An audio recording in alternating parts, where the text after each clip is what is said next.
Rewrite your self இந்த சீரீஸில் இருக்கும். லைட் எங்கே நல்லா இருக்குன்னு பார்ப்போம். ஓகே யா விஜய் வந்து அவரோட ஆக்டர்ன்ற ஐடென்டிட்டியை பயங்கரமாக ரீரைட் பண்ணியிருக்காருன்னு நினைக்கிறேன். இப்போ அவர் சிஎம் ஆயிட்டாரு. வாழ்த்துக்கள். நேற்றுக்கு எனக்கு செம்மையான மழை இங்கே.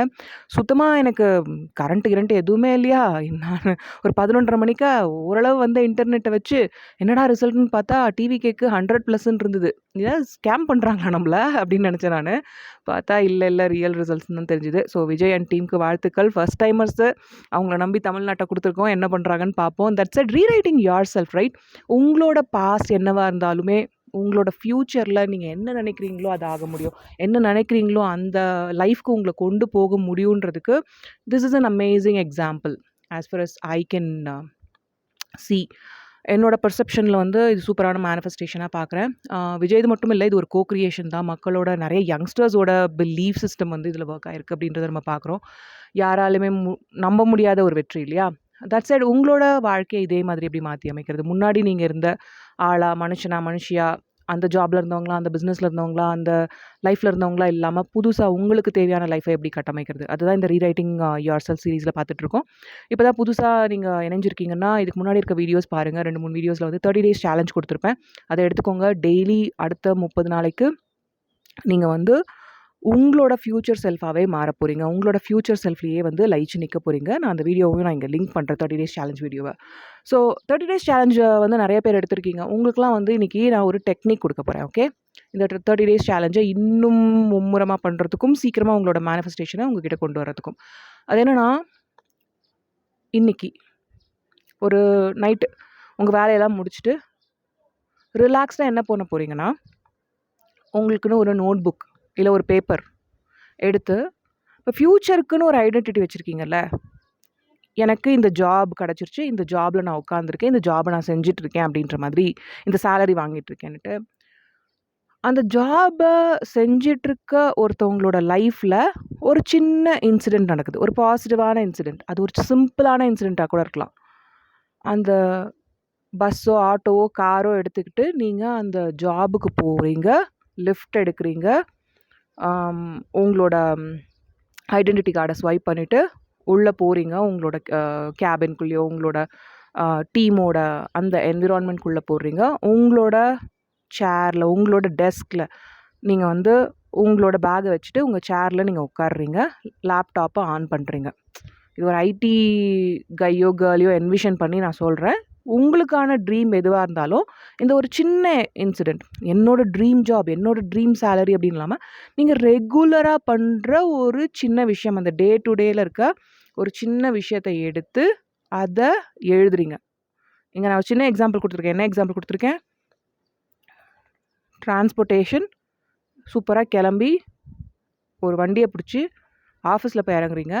அங்கே கரெக்டான டயத்துக்கு அங்கே நீங்கள் இன்னும் என்விஷன் பண்ணிக்கலாம். டைம் பார்க்குறீங்க, கரெக்டாக 9:25 கரெக்டான டைம்குள்ளே வந்திருக்கேன்ப்பா சூப்பர் அப்படின்னு ஃபீல் பண்ணுறீங்க.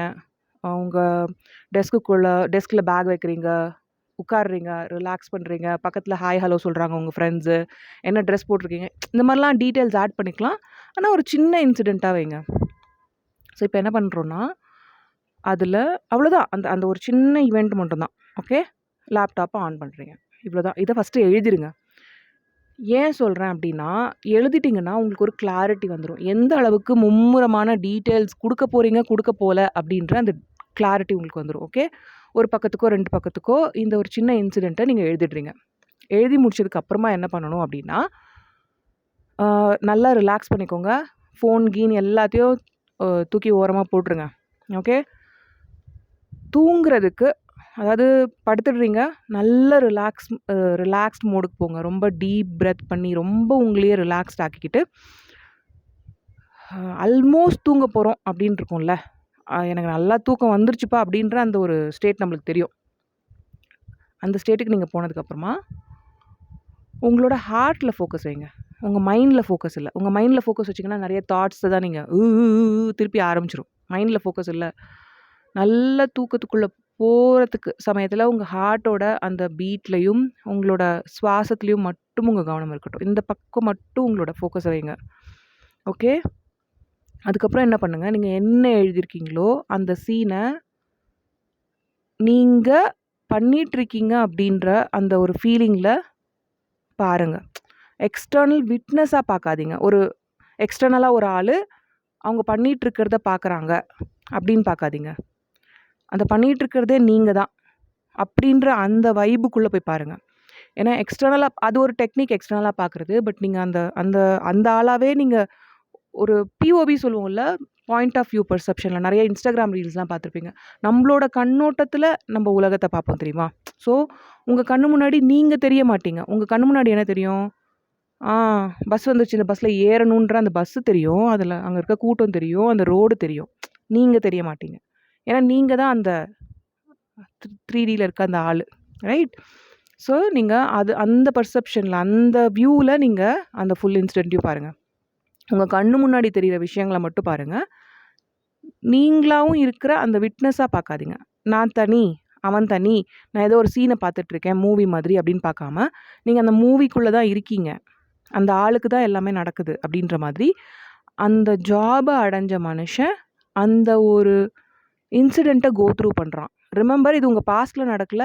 இது இது உங்க ஃபியூச்சர்ல நடக்கல. இது உங்களோட பாஸ்ட். போன வாரமோ, இல்ல அன்னைக்கோ காலையில நீங்க எப்படி ஜாபுக்கு போயிட்டு வந்தீங்கன்றத நீங்க என்விஷன் பண்றீங்க. அந்த மாரி ஒரு நெனப்புல தான் நீங்க இந்த எக்சர்சைஸ் பண்ணணும். நான் ஃபியூச்சர ஐடென்டிஃபை பண்ணி, அந்த ஃபியூச்சர் ஐடென்டிட்டிய மாத்துறதுக்காக நான் ஏதோ ஒரு எக்சர்சைஸ் பண்றேன்னு இல்ல.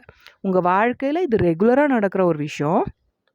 அந்த ரெகுலரா நடக்கிற ஒரு விஷயத்த நம்ம என்விஷன் பண்றோம். அவ்வளோதான். எப்படின்னா, இப்போ ஒரு ஃபார் எக்ஸாம்பிள் இப்ப இருக்க ஜாப்ல நீங்க போயிட்டுருக்கீங்க அப்படின்னா, நம்ம வீட்டுக்கு வந்ததுக்கப்புறமா சாப்பிடும்போது, இல்ல வேற ஏதோ வேலை பண்ணிட்டு இருக்கும்போது, டிவி பார்க்கும்போது ஒரு எண்ணம் வரும்ல, நம்ம ஃப்ரெண்ட் இத பேசுனாங்கல்ல, நம்ம இப்படி ஜாபுக்கு போனோம்ல இன்னைக்கு, இது நடந்ததுல்ல, அப்படி தோணும் தெரியுமா? அந்த மாரி நடந்த ஒரு தோன்றல நம்ப நெனச்சு பார்க்குறோம் அப்படின்ற மாரி தான் இத வந்து நீங்க கொண்டு போணும். ஓகேவா? ஸோ அப்படிதான் நீங்க உங்களோட மைண்ட வந்து செட் பண்றீங்க.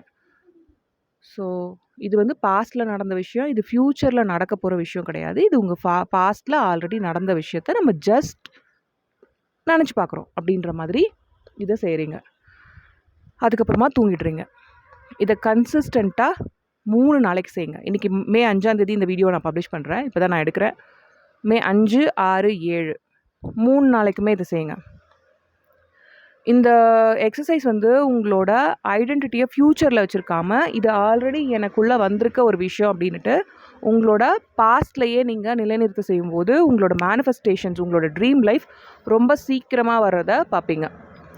அண்ட் மோரோவர் இன்னொரு விஷயம் என்னன்னா, நம்மளோட ஸ்காலர்ஷிப் போயிட்டுருக்கு. விஸ்வரூபம் கோர்ஸ்ல ஜாயின் பண்ணுறதுக்காக 30 பேருக்கு நான் ஸ்காலர்ஷிப் வந்து அலோகேட் பண்ணியிருக்கேன்.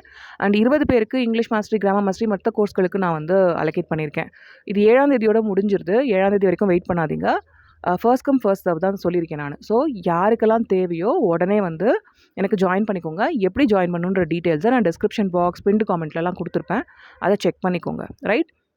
நம்மளோட விஸ்வரூபம் ப்ரோக்ராமில் ஜாயின் பண்ணுறதுக்கு 30 பேருக்கு இந்த ஸ்காலர்ஷிப்பை நான் அலோகேட் பண்ணியிருக்கேன். சம்மர் ஸ்காலர்ஷிப் வந்து ஃபுல் மந்த் போகிறது கிடையாது. 7ஆம் தேதியோட முடிஞ்சிட போகுது. விஸ்வரூபம் ப்ரோக்ராம் ரூ. 3000 ரூ. 500 டிஸ்கவுண்ட் இருக்குது. இப்போ ரூ. 2500 இந்த கோர்ஸில் வந்து நீங்கள் இணைய முடியும். நான் 30 பேருக்கு மட்டும் தான் இந்த ஸ்காலர்ஷிப்பை ஓப்பன் பண்ணி வச்சுருக்கேன். ஸோ வேணுன்றவங்க டீட்டெயில்ஸ் செக் பண்ணிக்கோங்க. வாட்ஸ்அப் பண்ணுங்கள், கோர்ஸ் நேம் வந்து ஜாயின் பண்ணுங்கள். ஓகே? அண்ட் மற்ற கோர்சஸ் வேணுன்றவங்களும் கண்டிப்பாக எனக்கு அந்த கோர்ஸ் நேமை வாட்ஸ்அப் பண்ணுங்கள். உங்களுக்கு ரூ. 500 டிஸ்கவுண்ட்டோட இந்த கோர்ஸ்களில் வந்து இணையத்துக்கான வாய்ப்பை பெறுங்க. That's it. இந்த 30 டேஸ் சேலஞ்சை கண்டினியூ பண்ணுங்கள். 30 டேஸ் சேலஞ்சை எல்லாருமே எடுத்துக்கோங்க. உங்களோட 30 டேஸ் சேலஞ்ச் எப்படி போயிட்டுருக்கு அப்படின்றதையும் மறக்காமல் எனக்கு காமெண்ட்டில் சொல்லுங்கள். ஓகே? Thank you guys.